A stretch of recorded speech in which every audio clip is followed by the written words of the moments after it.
Behind the glitz and glamour of Hollywood's golden age lurked some of the most toxic personalities ever to grace the silver screen.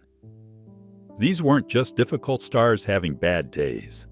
These were individuals who turned cruelty into an art form, destroying careers and crushing spirits with calculated precision. From legendary directors who treated actors like puppets to be broken, to stars whose egos consumed everyone around them, these figures left trails of devastation that studios desperately tried to hide. Today, we're exposing the 15 most notorious jerks who made Golden Age Hollywood a living nightmare for anyone unfortunate enough to cross their paths. Their talent may have shaped cinema, but their behavior revealed the dark heart beating beneath Tinseltown's polished surface. 15. Louis B. Mayer. The MGM studio head ruled Hollywood with an iron fist, treating his stars like property to be controlled and destroyed at will. Mayer's psychological torture of Judy Garland began when she was just 13, forcing diet pills down her throat while calling her fat and ugly in front of entire film crews. He monitored every aspect of his female stars' lives, from their romantic relationships to their menstrual cycles, keeping detailed records in studio files. When actresses resisted his advances or demands, he would destroy their careers systematically, blacklisting them, spreading vicious rumors, and ensuring they never worked in Hollywood again. His treatment of Jean Harlow during her final illness was particularly cruel, refusing to let her seek proper medical treatment because it would delay production, ultimately contributing to her death at 26. 14. Joan Crawford. Behind her perfectly crafted image, Crawford was a tyrant who terrorized everyone from adopted children to household staff. She forced her way into MGM by sleeping with executives, then spent decades destroying any actress she viewed as competition. Crawford would arrive on sets and demand that younger actresses' scenes be cut or reshot to make her look better. Her treatment of daughter Christina became Hollywood legend, making her scrub bathroom floors with toothbrushes at 2 a.m., beating her with wire hangers and locking her in closets for hours. Staff members fled her employment regularly, unable to endure her violent rages and impossible demands. She once fired a maid for looking at her directly and forced another to throw away an entire Thanksgiving dinner because the napkins were folded incorrectly. Crawford's final years were spent in alcoholic isolation, calling former co-stars at 3 a.m. to hurl abuse and threats. A bitter woman who had alienated everyone who ever tried to love her. 13. Cecil B. DeMille. The legendary director treated his sets like ancient Rome and himself as Caesar, with the power of life and death over careers. DeMille would deliberately humiliate actors in front of hundreds of extras, using a megaphone to broadcast their mistakes and personal insults across the set. During the filming of the 10 Commandments, he forced elderly actors to stand in the scorching desert heat for hours without water, resulting in multiple hospitalizations. When an extra collapsed from heat exhaustion, DeMille reportedly stepped over the unconscious man and continued directing. His sexual harassment of young actresses was an open secret. He maintained a private office with a bed where starlets were auditioned for roles they'd never receive. Those who refused found themselves not just fired, but blacklisted across Hollywood with fabricated stories about their difficult behavior. 12. Wallace Beery. Despite his lovable on-screen persona, Beery was a violent alcoholic who terrorized co-stars and crew members alike. His brief marriage to Gloria Swanson ended after just 3 weeks when he allegedly beat her so severely she required hospitalization. On the set of The Champ with child star Jackie Cooper, Beery would deliberately make the 9-year-old cry before emotional scenes by telling him his dog had died. He once knocked out a stuntman's teeth for suggesting a safer way to film a scene. Beery's treatment of servants was legendarily cruel. He would throw hot coffee at them for minor mistakes and fire them without pay for looking him in the eye. MGM kept a team of fixers specifically to clean up after Beery's drunken rampages, paying off assault victims and bribing police. Even Clark Gable, no saint himself, refused to work with Beery again after witnessing him sexually assault a young extra during a party scene.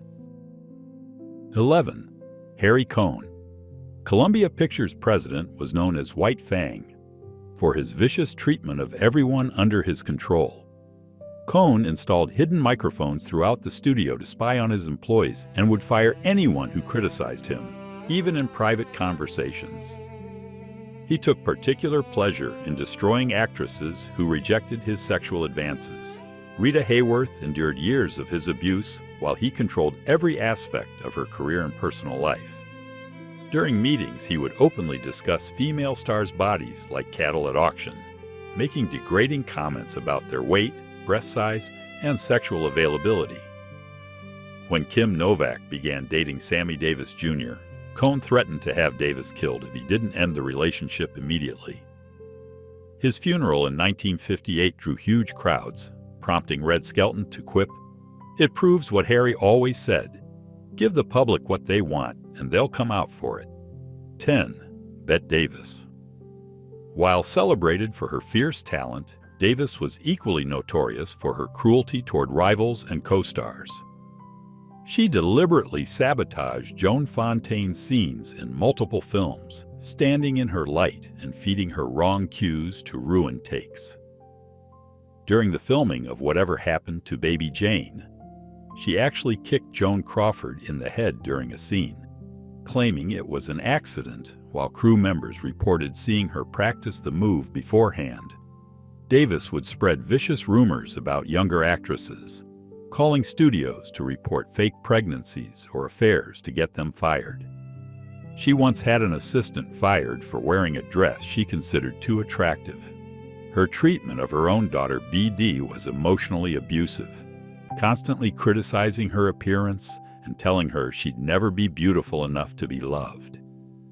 Even in her final years, Davis remained venomous, giving interviews where she destroyed the reputations of dead colleagues who couldn't defend themselves. 9. John Huston.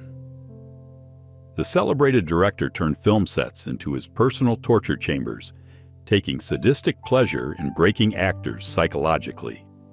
During The African Queen, he deliberately served Katharine Hepburn and Humphrey Bogart contaminated water, enjoying watching them suffer from dysentery while he drank imported water.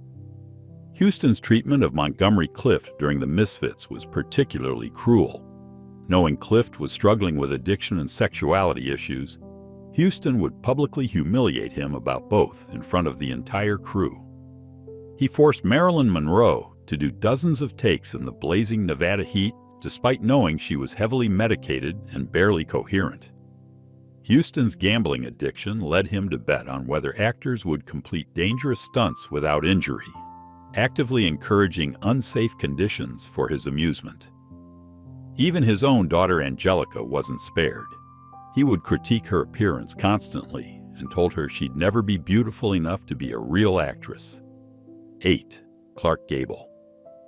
The King of Hollywood maintained his throne through intimidation, cruelty, and a complete disregard for anyone he deemed beneath him.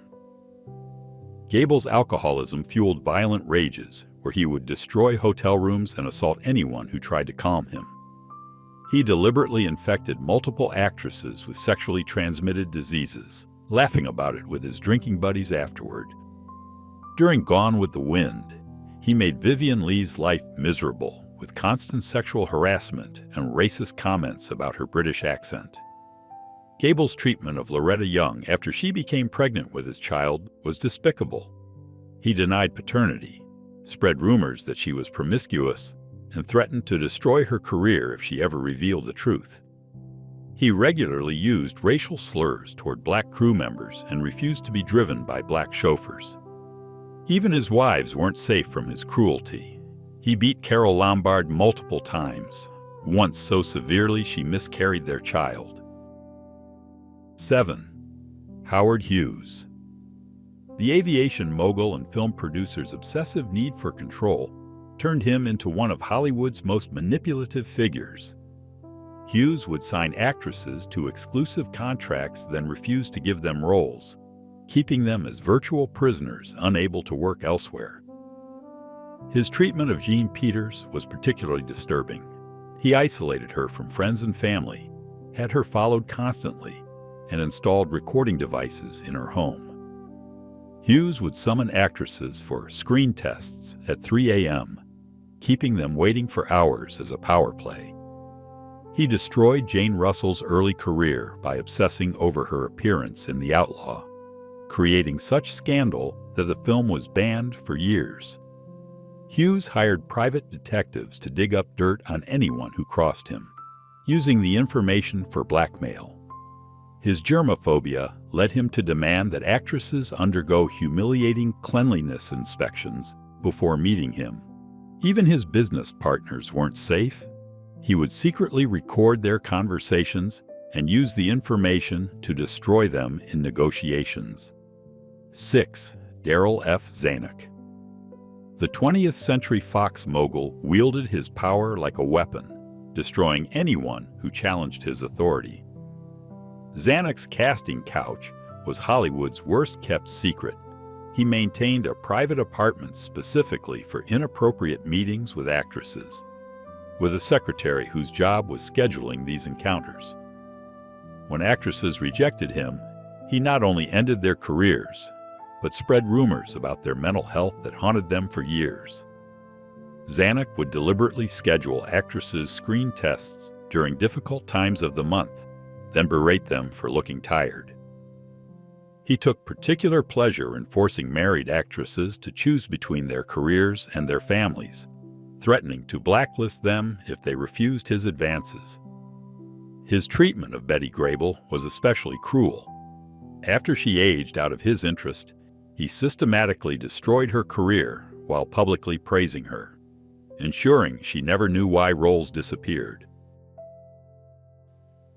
5. Frank Sinatra. Old Blue Eyes ruled the Rat Pack with an iron fist, using his mob connections to intimidate anyone who crossed him. Sinatra's violent temper was legendary. He threw a phone at a hotel manager who asked him to quiet down, and once had a casino dealer's hands broken for dealing him bad cards. His treatment of women was appalling. He would humiliate his wives in public, calling them degrading names in front of friends and press. When actress Dorothy Provine rejected his advances, he had her blacklisted from Vegas venues and spread rumors that she was difficult to work with. Sinatra's entourage was required to laugh at his jokes and agree with everything he said, or they'd be banished from his circle. He once had a comedian's jaw broken for doing an impression of him that he didn't like. Even fellow Rat Pack members weren't safe. He publicly humiliated Peter Lawford for years after a perceived slight, destroying his career opportunities. 4. Orson Welles. The genius behind Citizen Kane was equally renowned for his monstrous ego and cruel treatment of collaborators. Welles would deliberately schedule rehearsals, then not show up, keeping entire casts waiting for hours as a power move. During the filming of The Lady from Shanghai, he psychologically tortured Rita Hayworth, his wife at the time, forcing her to cut and bleach her famous red hair while telling her she was nothing without him. He took credit for other people's work constantly, claiming he wrote scripts that were actually penned by Herman Mankiewicz and others. Welles would fire crew members for minor mistakes, once dismissing an entire lighting team because someone sneezed during his monologue. His treatment of actors was deliberately cruel. He would give them different directions privately, causing chaos during scenes, then berate them for not following his vision. Even in his later years, Welles remained bitter and vindictive, using interviews to destroy the reputations of former collaborators. 3. Spencer Tracy. The beloved Oscar winner concealed a violent alcoholic rage that destroyed everyone around him. Tracy's drinking binges would last for weeks, during which he'd disappear from film sets, costing studios millions. When MGM executives tried to intervene, he physically attacked Louis B. Mayer in his office. His 30-year affair with Katharine Hepburn was marked by emotional manipulation. He refused to divorce his wife while keeping Hepburn as a secret, telling her she was unworthy of being his official partner. Tracy would deliberately sabotage younger actors' performances, whispering insults before their close-ups, or accidentally ruining takes when they had important scenes. His treatment of Mickey Rooney was particularly vicious. He spread rumors about Rooney's personal life and encouraged other actors to exclude him from social events. During his final films, Tracy was so intoxicated that other actors had to carry him to set. Yet he still found energy to berate crew members for imagined slights. 2. John Wayne. The Duke's carefully crafted American hero image hit a cruel bully who used his size and status to terrorize anyone he deemed weak. Wayne's treatment of actors he considered un-American was vicious. He tried to physically attack Larry Parks at a party for being a suspected communist and organized campaigns to destroy the careers of anyone he labeled unpatriotic. His behavior toward female co-stars was degrading. He would grab them inappropriately during scenes and laugh when they complained. During The Conqueror, Wayne insisted on filming in a nuclear test site despite warnings, resulting in numerous cast and crew members later developing cancer. He took pride in never learning his co-stars' names, referring to them by degrading nicknames instead. Wayne's racism was extreme even for the era. He would refuse to eat at the same table as black crew members and successfully lobbied to have their scenes cut from several films. 1. Otto Preminger. The director who created Laura and Anatomy of a Murder was Hollywood's ultimate tyrant, a man who transformed film sets into psychological torture chambers. Preminger's sadistic treatment of actors became legendary. He would scream at them for hours, reducing seasoned professionals to tears, then force them to immediately perform emotional scenes. His destruction of Jean Sabers during the filming of St. Joan was systematic and deliberate. He publicly humiliated the 17-year-old in front of hundreds of extras, calling her incompetent and ugly through his megaphone.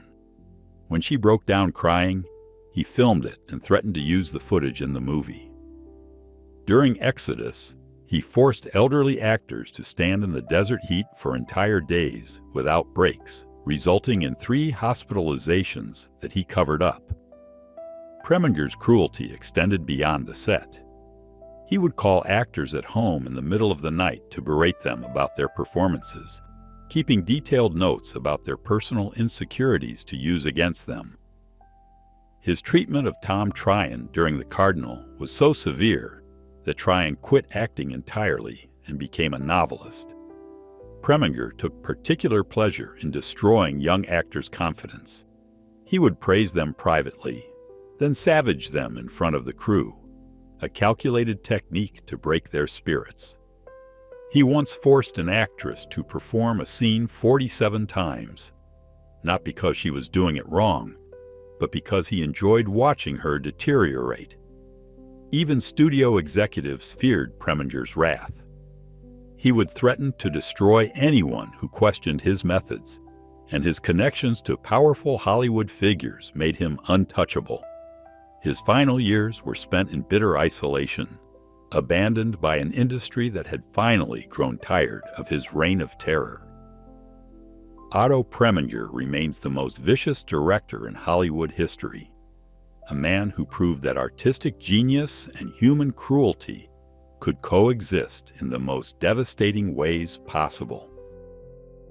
These Golden Age Hollywood figures remind us that beneath the studio system's glamorous facade lurked individuals who wielded their power with shocking cruelty.